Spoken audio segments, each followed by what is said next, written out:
Reverse aging, the fountain of youth, science backs. Hi, beautiful friends. I'm Elizabeth, Countess of Shopping. I've actually lost over 112 pounds with GLP-1 weight loss. And over the last almost 3 years, in January, it will be 3 years of being on GLP-1 weight loss. I look totally different. So I feel like I have reversed my aging substantially. I'm in my mid 40s. And I felt like when I was in my 20s and 30s, being morbidly obese, and in particular, this last stint of where I weighed over 300 pounds before I finally lost the weight and then now have kept it off. I get asked a lot about anti-aging stuff. And so when I came across this science-based article from Time magazine, which I will link down below, I cite all of my sources, as always, to be scientifically accurate and factually accurate. I was like, I have got to tell my besties about this article because research over the past 20 years has flipped the assumption that weightlifting is viewed as a domain for just bodybuilders. It's strength training, baby. We're going to talk about how strength training is actually anti-aging in a number of different categories and science-based to hopefully help you lift this week. I'm not trying to get you to lift for the rest of your life. I'm trying to get you to lift today and maybe later this week. So we're going to talk about it. Lifting weights and body weight against resistance turns out to be one of the most powerful tools we have for protecting our health. And we've heard so much about like cardio and cardio and cardio, and cardio is great. But strength training, weightlifting, why the anti-aging components for it are so fabulous is number one is stronger bones, honey. Stronger bones mean fewer breaks. And when I started seeing the science behind this from somebody now who's I've lifted now for months, I started off with a lots of different ways of having a personal trainer previously teach me to actually going to classes, and now I lift weights at home. And so I really very much enjoy lifting in my home gym. But bones may feel solid, but they're actually surprisingly very dynamic. Every time you do a squat, a push-up, pick up a weight, you're actually putting gentle stress on your skeleton, says Christine Littensberger. She is a physical therapist in New York. And so talking about like putting this gentle stress on your skeleton and the bones is actually activating cells that build new bone tissue. Oh, yes, this is amazing. So over time, because repetition is amazing. Over time, bone density increases and its structure actually gets stronger with the bone. Okay, I was like, oh, go on, tell me more, you little minx. So bone density actually naturally peaks in our 20s and starts to decline by our 30s. And that decline is slow at first, but then it starts to accelerate with hormone shifts. Can anyone relate to this? I know I can. Now being in my mid 40s, the way that my body is substantially different than it was before. And while bone loss impacts both men and women, menopause, ding, ding, ding, ding, ding, or any decrease in estrogen, such as early postpartum, accelerates the decline. So postpartum, after having your baby, if you've had a baby, it can also accelerate that decline. I always joke in my house, I'm like, my kid has leached my bones. I'm happy to have given it to him, but he's definitely leached my bones, which is fine. The drop in estrogen decreases bone density, causing bone loss and an increase for our risk of osteoporosis and fractures, right? In particular, women strength training can be one of the most effective ways to push back and rail against this change and also the anti-aging process, right? Like keeping us stronger, better, faster through weight training. An orthopedic surgeon, Dr. Shaw, based out of Premier Orthopedic Associates, emphasized by loading the joints and bones with increased load and progressive overload, the cells within the bones respond to the stress. And so the bones this becomes a good counterweight to the natural changes as we actually age, said Dr. Shaw. Okay, so we've got about how muscle and weight training is going to help our bones. After I do my weight training, one of the first things I love to do, or before, I do it sometimes before, is I actually have LMNT electrolytes. I just actually had mine. I love them. I have them pretty much every day and have for almost 3 full years. My hot husband has his before he works out, a little bit before, a little bit after. You can do it whenever you wish. My son, the Duke, has his before his soccer games. He plays travel soccer and gets really, really bad leg cramps. So we are an LMNT family. We love the flavoring of them. My favorite flavor is orange. My hot husband's favorite flavor is citrus. My Duke's is watermelon because it has magnesium, potassium, and sodium in it. It's really, really easy with travel to take these sticks. I typically don't have the full stick anymore. When I first started on my weight loss journey, I did because of diarrhea, constipation, nausea, vomiting, the four most common gastrointestinal side effects with GLP-1 weight loss. And so I was taking LMNT specifically for that. Now I take LMNT because of the lifting factor. I feel so much better. My husband and I both comment, we're like, wow, it really does help with the magnesium, potassium, and sodium with, if we're having a little bit of fatigue, it really, like particularly for me, GLP-1 fatigue very much has helped with that too. So you, the Countess of Shopping community, we are very lucky. The LMNT has given us free sticks with any purchase at drinkelement.com/queen. They do also have they're canned electrolytes as well. I highly recommend taking advantage of the free sticks with any purchase. Drinkelement.com/queen, QUEEN. I will also put that down in the hyperlink so you can directly click out to down in the description as well. But I use that in conjunction because strength training, the benefits of strength training don't stop with just bone. It's because muscle itself actually is metabolically active tissue, meaning that it's burning calories even when we're sitting still. So if you are just watching me right now, sitting still, because you've weight trained, it's actually burning those calories with it. If you're working out, you get an extra high five too. Woo! You get 2 high fives. If you're, I frequently watch YouTube either when I'm walking or doing chores or sitting. So I tell, if you're just sitting as well, I also give you a woo-woo. But muscle itself is metabolically active. And so it's built-in engine. It's quietly humming along as our metabolism is humming along. But compared with fat, muscle is far more efficient at burning energy at rest and during activity. And so that translates to a higher BMR, which is basal metabolic rate, the body's calorie burn even when you're not moving.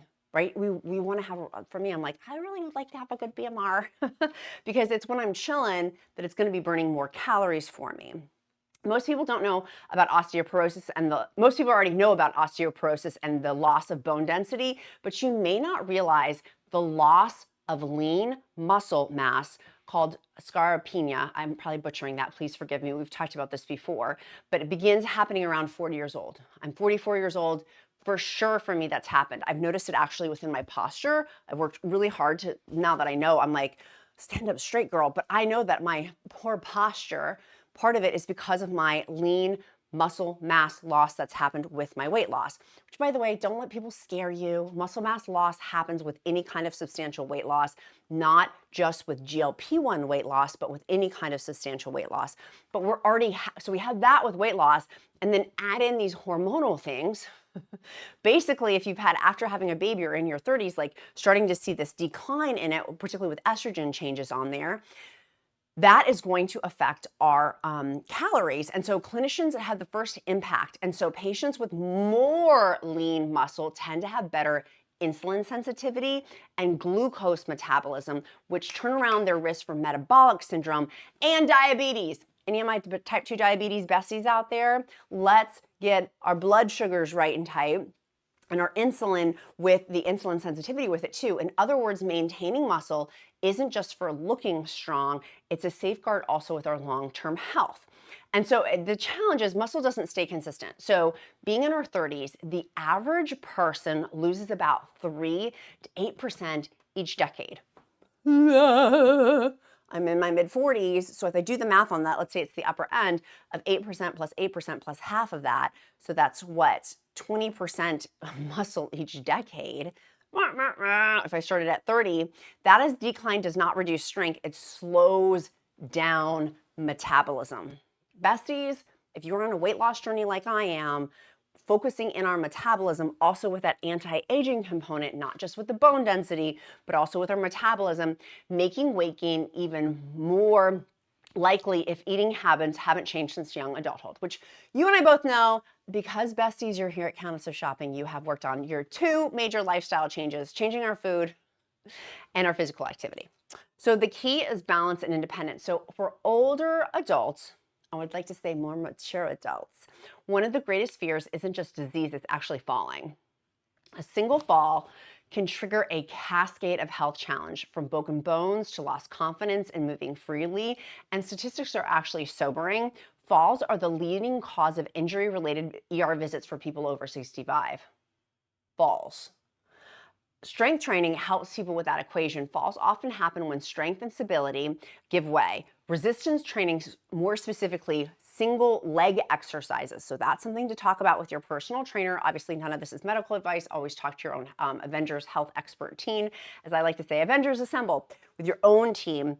But doing single leg exercises builds muscle and cues the support of posture and movement in the legs, hips, and core. And that's something for me now that I am weight training. I'm like, I really actually want to start doing that too. I previously have had ankle surgery, and so my one leg I know is not as strong as my other leg. I'm really going to work on single leg exercises as I go through.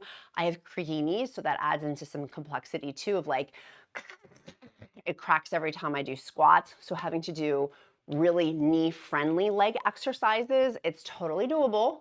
We just got to do a little bit of extra leg work. Work around, so to speak, of having some other, there's a bunch of leg exercises that you can talk to a trainer about, or even just here on YouTube. Look up creaky knees or bad knees for leg strength training. Like there's a ton of stuff with it. So going over, good balance has two major components. How quickly the brain reacts when it inputs the signal that we're out of balance, like how quickly is our brain like, oh, and then also the second of having that quickness, that strength to regain the balance. So first our brain recognizing that, and then the actual like strength to catch it helps with both of these. The combination of the faster brain-body reaction and with stronger muscles can mean the difference between a harmless stumble, woo, I look a little embarrassed, or a life-altering fall. Northern Virginia peeps, in Gainesville, Virginia, I fell off the curb on Black Friday. It was before my son was born, so it was over a decade ago. And I fell off the curb, and that was just awful. And I hurt myself. I had to actually go to the ER, and I like broke my ankle. It stunk. It was embarrassing, and it stunk. I was like, oh my gosh. Gainesville, it really stunk. It was more like Bristow. It was in that new shop. Well, it was new back then, new shopping center. Past Braemar area, if you know what I'm talking about. So lifting for longevity. Strength training also offers protection against the most common diseases of aging. Are you ready for them? So for our anti-aging, the most common diseases, type 2 diabetes, heart disease, dementia, and even some cancers have been linked with inactivity. Strength training increases that muscle mass, in which it turns out how the body uses insulin and helps to move glucose through the blood, these are my little fishies, and into the cells for energy. This can lower blood sugar, improve insulin sensitivity, and reduce the risk of type 2 diabetes or help manage the condition.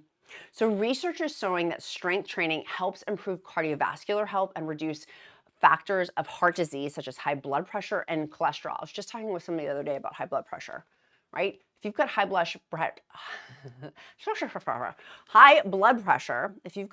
pressure, why are you not lifting?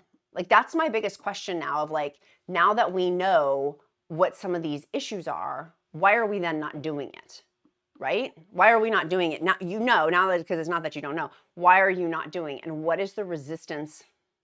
What is the resistance against resistance that you're pushing away from?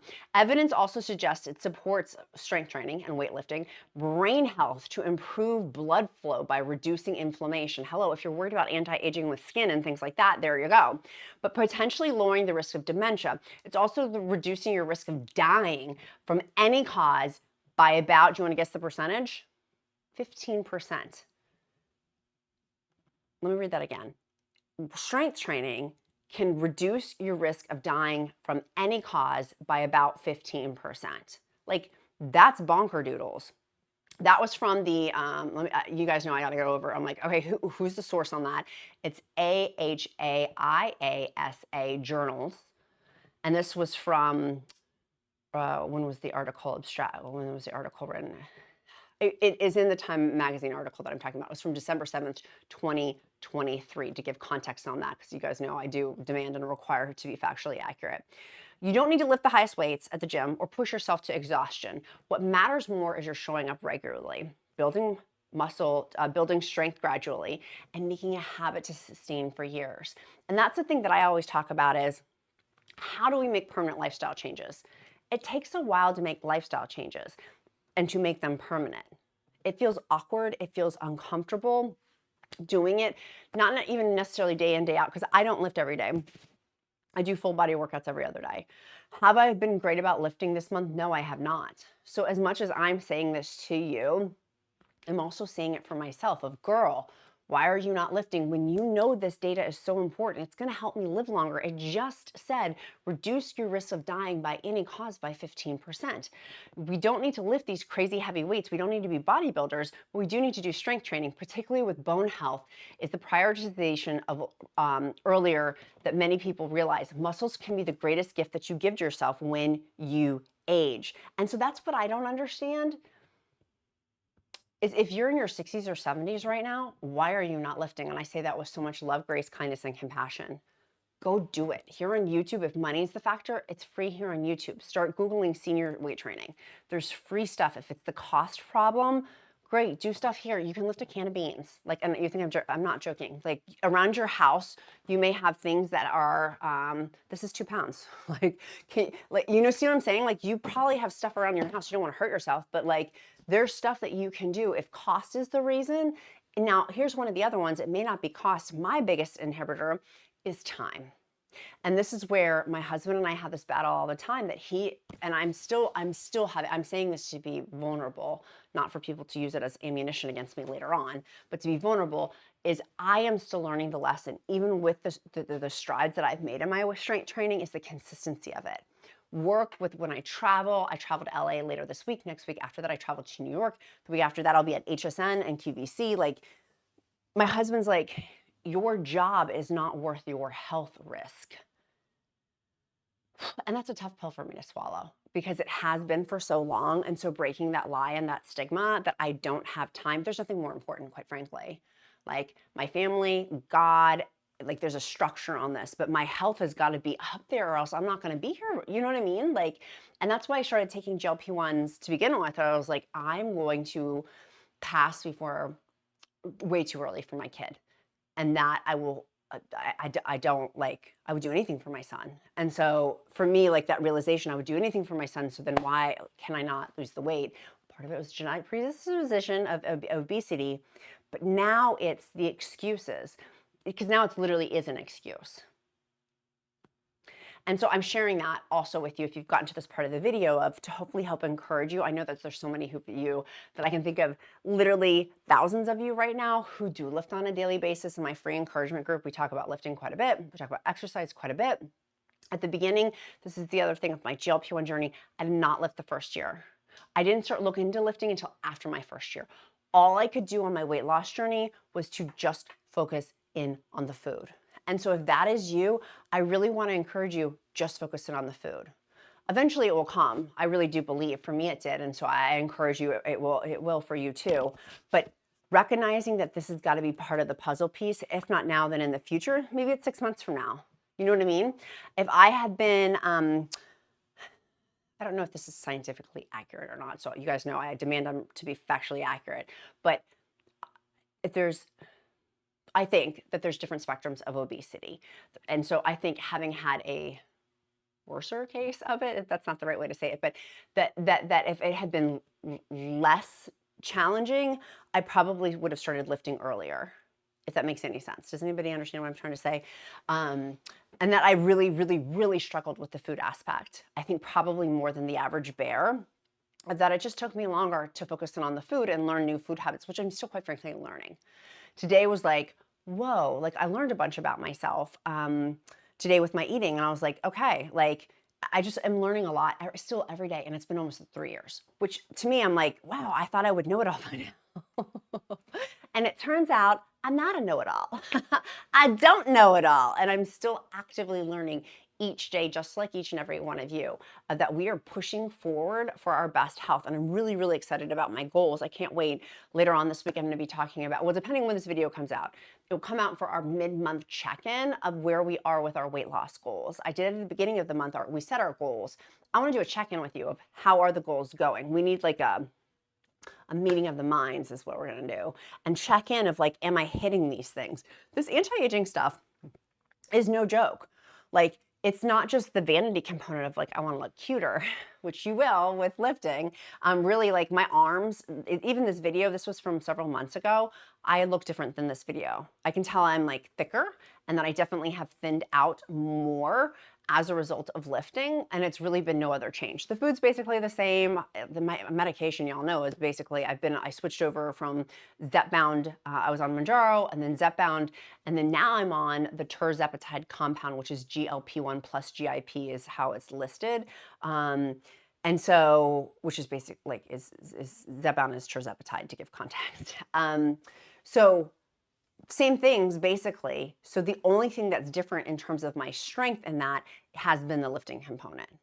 And so I really, really want to encourage you with the anti-aging benefits of it, but the health benefits more importantly. Yeah, my skin, like I look different. I look, having that tightness, it's different.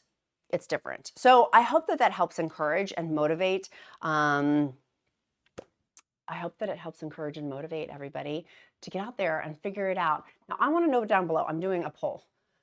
Have you lifted yet? Like, are you actively lifting? Where are we? Like, I want to do a pulse check. So you can do A is I actively lift. I'm a lift all the time. That's A. That's our emoji of the day. Or emoji of the day is going to be B of I don't lift at all. None. So either we're going to be A, I lift all the time, or like I'm lifting. Maybe not all the time, but I'm lifting. Or B is I don't lift at all. I don't know what I'm doing. And if it's B,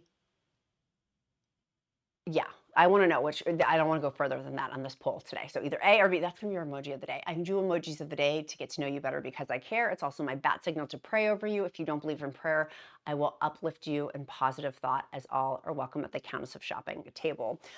Make sure if you are, obviously with any supplement, make sure you talk to your healthcare provider before taking any of them. None of this is medical advice. It's simply my experience, strength, and hope. I absolutely love LMNT electrolytes. Go to drinkelement.com/queen, QUEEN, and get your free sticks with any purchase as well down there in the description. And I will link this Time Magazine article. It has also their hyperlinks for their sources that they're citing in there too, which I think is important. It's a really, really good article. And I hope that this helps to motivate. Helps to motivate to get us out there. If not lifting, at least just walking or some form of movement. That's how I started, was literally just walking, and then that evolved. So you can and you will, and I believe in you.